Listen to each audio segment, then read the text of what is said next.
Assalamualaikum warahmatullahi wabarakatuh. Gimana teman-teman semua kabarnya? Tentu saja baik, bukan?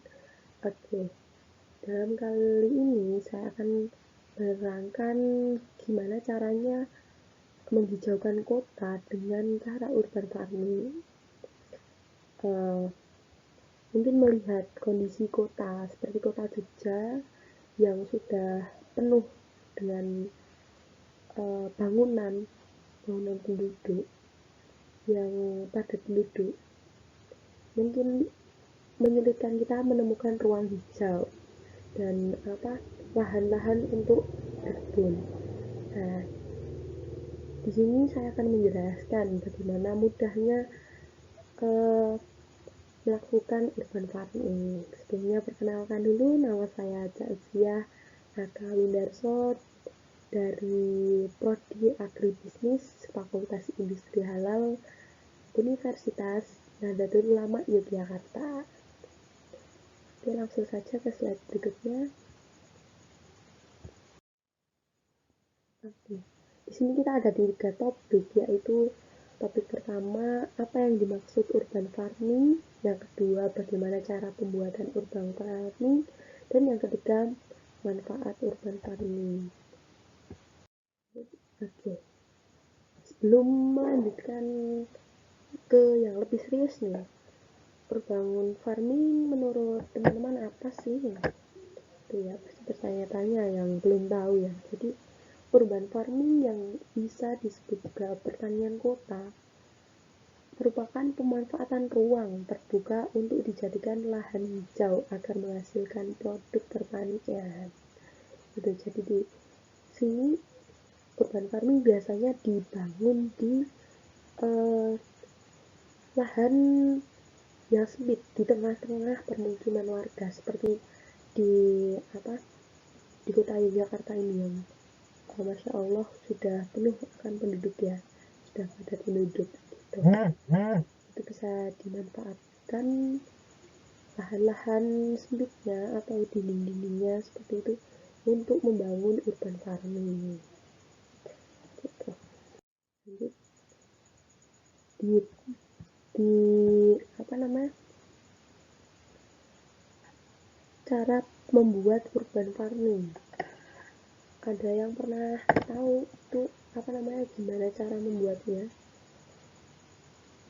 Ya, sederhananya menyiapkan wadah, tentunya wadah untuk media, bisa itu dengan galon, dengan botol-botol bekas, dengan galon yang sudah tidak terpakai, itu bisa dijadikan wadah untuk media. Lalu menyiapkan medianya seperti tanah, lalu hormon atau vitamin untuk menyuburkan tanaman itu. Terus perhatikan sumber pengairan, apakah di sini menggunakan metode yang hidroponik atau hanya media tanah. Kalau dengan media tanah berarti kita harus rajin menyiram, lalu menyiapkan bibit tanaman yang akan kita tanam di pembuatan urban farming ini. Namun di pembuatan urban farming ini ada beberapa metode, yaitu aquaponik, terus budidaya kangkung dan lele dalam ember, terus hortikultur, hidroponik, dan wall garden atau berkebun di dinding. Jadi pembuatan urban farming itu tidak memerlukan lahan yang luas, bisa kita memanfaatkan tembok yang ada di rumah kita. Misalnya ini rumah ada gangnya, nah di gang itu kosong, itu bisa ditanami misal kayak sayuran yang tidak terlalu besar, itu ditempelkan. Jadi botolnya itu ditempelkan di dinding itu, jadi memanfaatkan lahan itu. Tuh. Kalau hidroponik mungkin tempatnya butuh agak luas ya, karena kan itu uh, harus ada pengairan, harus ada air yang berjalan di situ. Tapi bisa jadi tidak, misalnya menggunakan ember kayak yang apa namanya, budidaya kangkung dan lele dalam ember itu, ember terus apa, tutupnya dikasih lubang, dikasih media lagi seperti gelas.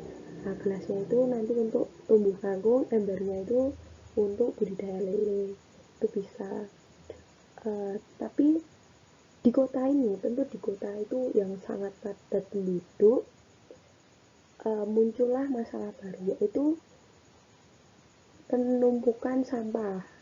Nah, dari penumpukan sampah itu sebenarnya kita, para ibu-ibu rumah tangga ya ini ya, itu bisa memanfaatkan atau memilah kembali sampah-sampah yang harusnya dibuang yang mana, yang bisa digunakan lagi yang mana, harus dipilah lagi.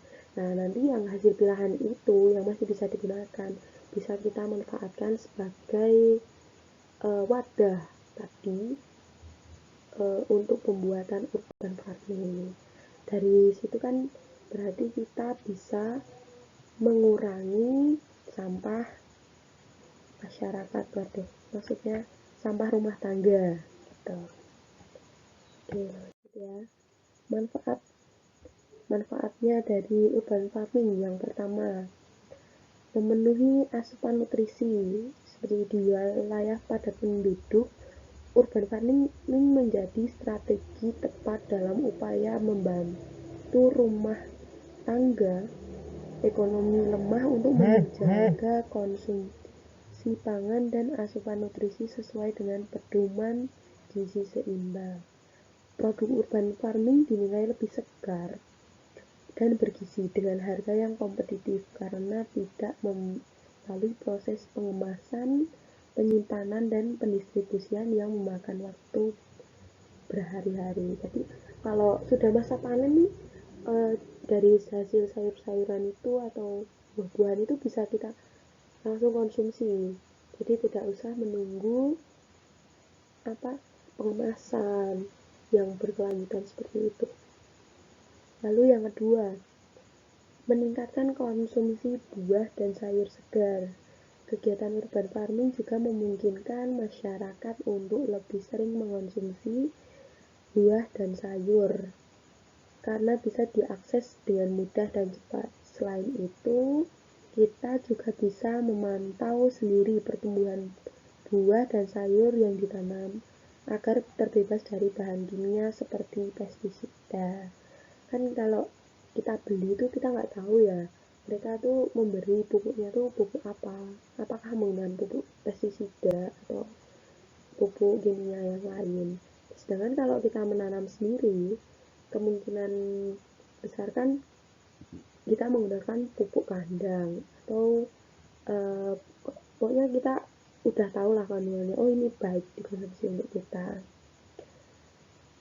Yang penting tuh mengonsumsi sayur dan buah tuh yang bebas pestisida diketahui dapat memberikan beragam manfaat untuk tubuh dan salah satunya adalah meningkatkan imunitas. Yang ketiga, menjaga kesehatan fisik dan mental. Maksudnya, dari kegiatan urban farming juga dapat dimanfaatkan sebagai sarana melatih fisik menjadi lebih kuat dan bugar. Aktivitas ini juga membantu kita untuk kembali terhubung dengan alam. Tak hanya itu, urban farming pun diketahui dapat menurunkan stres dan menjaga kesehatan mental secara keseluruhan.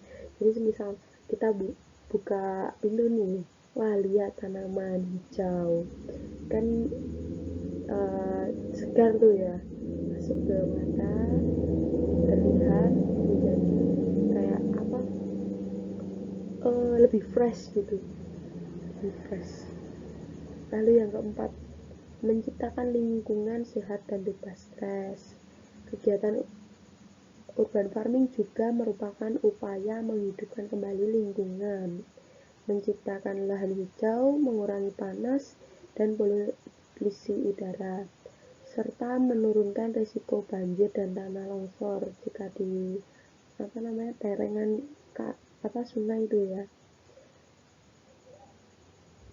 Lalu yang kelima, tadi nih, pengurangan sampah itu, mengurangi sampah rumah tangga yang bisa dimanfaatkan kembali. Selain itu, desain pertanian, perairan, dan bangunan yang dekoratif juga memberikan banyak manfaat, yaitu sebagai sarana untuk melepas stres sambil menikmati pemandangan indah dan udara berkualitas di terbuka. Oke, itu kesimpulannya, jangan khawatir, susah, ribet ini. Kalau jangan bilang seperti itu kalau kita belum mencoba. Kesimpulannya, yang jelas kita coba dulu bangun untuk